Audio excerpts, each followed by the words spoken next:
Hello everyone, and welcome back to Translationborne, the show that's all about translation, Bloodborne, and the translation of Bloodborne. Now, together with our League allies, it's time to confront the horror waiting just up ahead.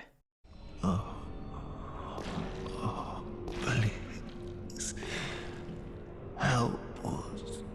An unsightly beast. A great terror looms. Ludwig is coming.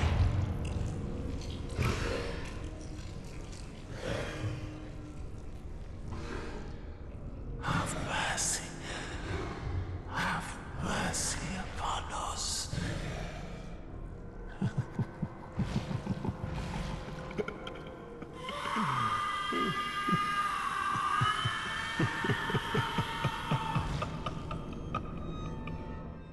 Seems pretty scary, but together I think we've got this. As for the translation, there are several things that impress me here, but one of the decisions I find most impactful is how the information has been rearranged to keep the cadence feeling natural. Rather than talk about how that awful one, that disgusting ugly beast is coming, only to end on an unfinished sentence, the official translation talks about the approach of an unsightly beast, a great terror, Ludwig the Accursed, and it does so as a complete thought. It's a great build-up, culminating in what will be the official boss name for the first half of the fight. Notably though, that official boss name actually comes from a different part of the intro dialogue in Japanese. Literally, Ludwig's title in the original is more like Unsightly Beast than The Accursed. But despite this technically being a discrepancy, it feels more like a creative decision to me than anything, for reasons I'll get into after Ludwig transitions into Phase 2.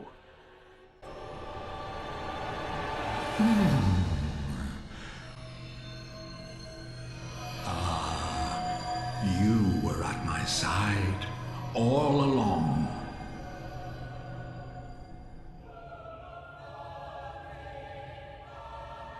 My true mentor, my guiding moonlight. And now that Ludwig has found some semblance of guidance by peering into the Holy Moonlight Sword, a great change comes over him. This is worth noting because it leads into the reveal of his new name, Ludwig the Holy Blade, which is the same in both English and Japanese. This shows us that the most important thing about the change to Ludwig's title is the shift from his first bestial phase to his more lucid second phase, which recalls the role he played as an exemplary hunter of the Church. Also, note that both of these titles can be seen as being given to Ludwig by others. As a Church hunter, the Holy Blades explicitly pattern themselves after Ludwig, and just now, the skeleton referred to Ludwig as a minikui kemono, which forms his title in Japanese. So the question is, does Ludwig the Accursed meet these same criteria? I would say that it does. Going from the Accursed to the Holy Blade does seem like the sort of progression I would expect from a mindless beast to a hunter of the Church. And obviously, the tortured corpse refers to Ludwig as the Accursed right before the boss fight starts in English. To be fair, the title of The Accursed does put more emphasis on the nature of Ludwig's sorry fate in general, rather than his specific feature of being a degraded beast, but I think the idea is similar enough that the official translation works. Finally, while we say goodbye to our fellow League members, it's worth considering that Ludwig the Accursed just sounds more impressive than Ludwig the Unsightly Beast, which is relevant because this is a boss name. Anyway, while we leave this guy to laugh, there's one last feature of his dialogue I want to mention. Notably, this corpse never specifies whether it's using the first person singular or plural in the intro dialogue, but the official translation goes for the latter. Since this is normally a risky move, I take this as another sign that the translators were more clued in about what was happening with the dialogue than they were with item descriptions. And having said that, let's move on now to what Ludwig has to say. Good hunter, have you seen the thread of light? Just a hair, a fleeting thing. Yet I clung to it, steeped as I was in the stench of blood and beasts.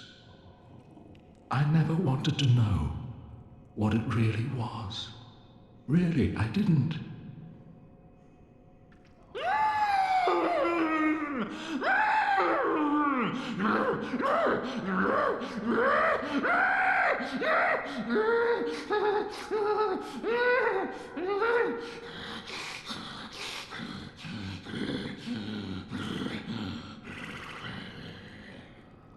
Your laugh is very disturbing.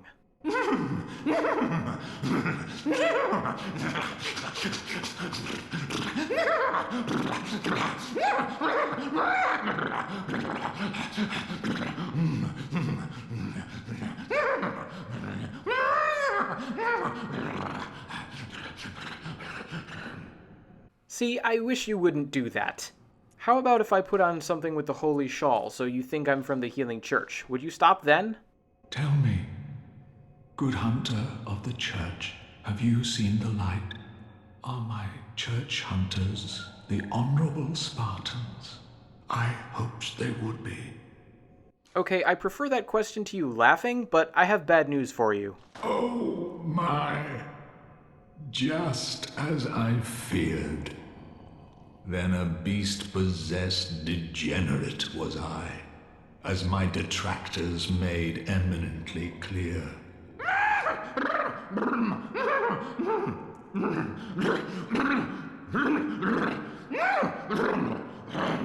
Does the nightmare never end? I don't know, does your laughing ever stop?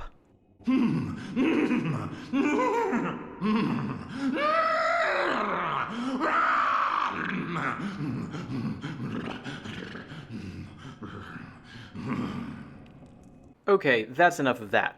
As far as the translation of Ludwig's lines is concerned, though, there's plenty of interesting choices to discuss, even going back to what he says during his transition to Phase 2 of the boss fight.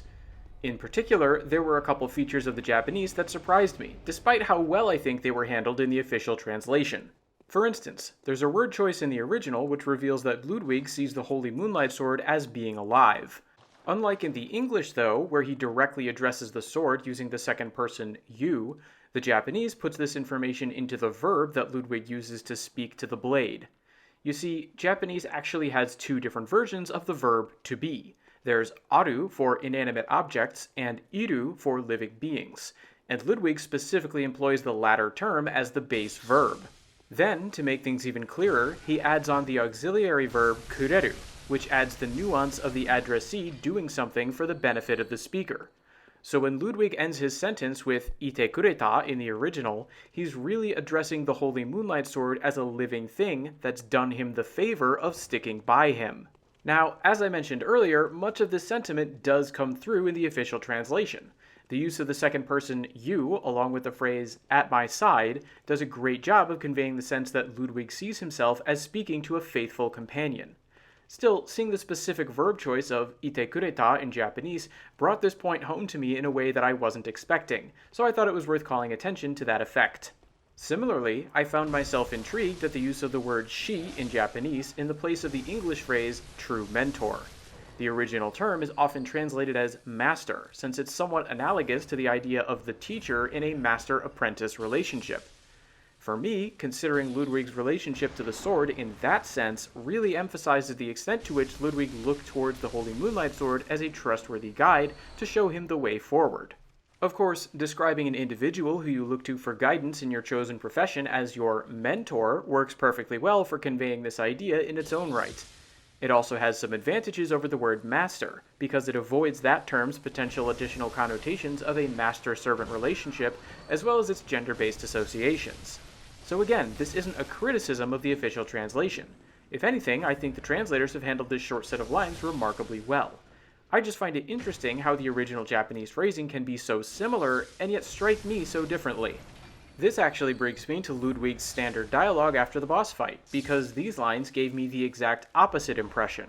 I prefer the way they sound in English to the original Japanese. There's this note of melancholy in the way they've been written, and especially when combined with the voice actor's delivery, they sound almost poetic. Given that the underlying idea is that Ludwig clung to this strange vision of beauty as a refuge from the chaos of the hunt, even though it might be an illusion, I find that perfectly appropriate. Now, to be fair, the Japanese does evoke a similar sort of fragile beauty in its word choice. It's just that the cadence doesn't work as well for me. though since I'm admittedly not a native speaker of Japanese, it is possible that I'm just not as well equipped to appreciate it as I am the English. Either way though, I think the official translation really shines here. But not every choice involved in the translation of Ludwig's lines is as straightforward as we've seen so far. When Ludwig believes we're a church hunter, he asks in Japanese if our character and our fellows are the honorable blades of the church he hoped we would be. In the official translation, however, this is changed to an inquiry about whether his church hunters are honorable Spartans as he desired. And while I can appreciate why these changes might have been made, I find them more debatable than the other translations I've mentioned so far. The first arguable choice here is how the English frames the church hunters as belonging to Ludwig.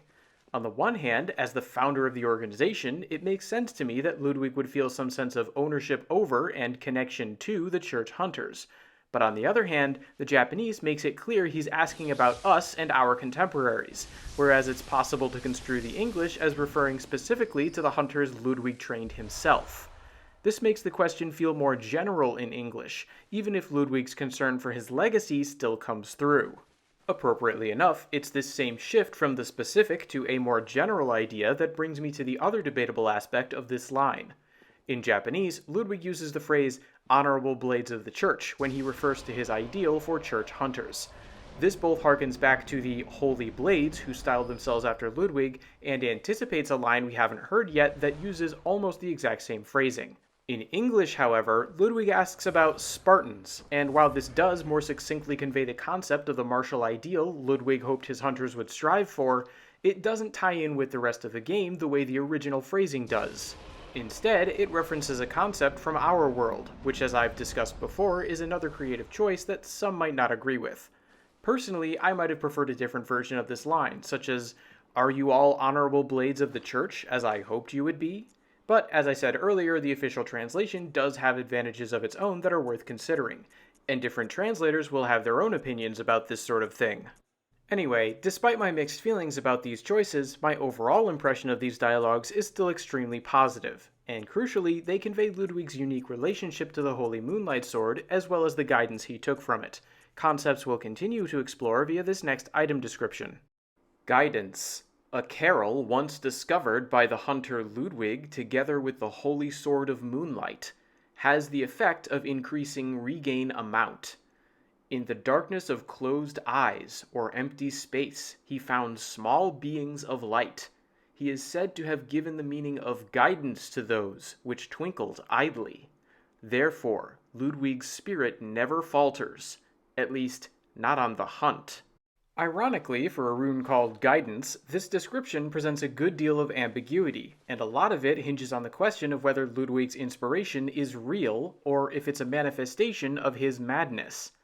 As thematically relevant as that question is, though, it also presents the translators with a number of challenges. For instance, there's the issue of how we're meant to interpret the first line. At first glance, it seems to be saying that Ludwig discovered this rune at the same time that he unearthed the Holy Moonlight Sword. But when we consider that he regards the sword as his mentor and a living being, the information that he made this discovery together with the blade takes on a potential new meaning. Could this have been a joint discovery? Or is this meant to imply that Ludwig's uncovering this rune was due to his constantly looking to the Holy Moonlight Sword to show him the way forward? There are no definitive answers to these questions, but it is perhaps suggestive that the process by which Ludwig uncovered this rune also appears to form part of the description, and it involves his perception of tiny beings of light in two different forms of darkness, behind his closed eyes and in empty space. This seems to have less to do with the discovery of a written character somewhere in the vicinity of the Holy Moonlight Sword, and more to do with an internal transformation of Ludwig's awareness.